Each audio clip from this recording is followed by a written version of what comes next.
वो बिछड़ा है तो याद आया। वो अक्सर मुझसे कहता था, मोहब्बत वो नहीं जो ये नस्लें नौ समझती है। ये पहरू फ़ोन पर बातें, ये आए दिन मुलाकातें, अगर ये सब मोहब्बत है तो तुफ ऐसी मोहब्बत पर।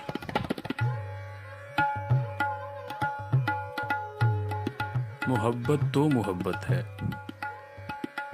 विसालो वस्ल की ख्वाहिश से बाला तर कहा करता, मोहब्बत कर्ब की ख्वाहिश पे आए तो समझ लेना हवस ने सर उठाया है। हवस क्या है? फ़कत जिस्मों की पामाली, फ़कत तज़लील रूहों की।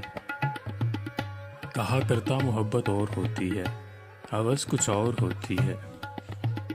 सो जब भी कर्ब की ख्वाहिश पे आ जाए मोहब्बत, तो सुनो फिर देर मत करना, वहीं रास्ता बदल लेना।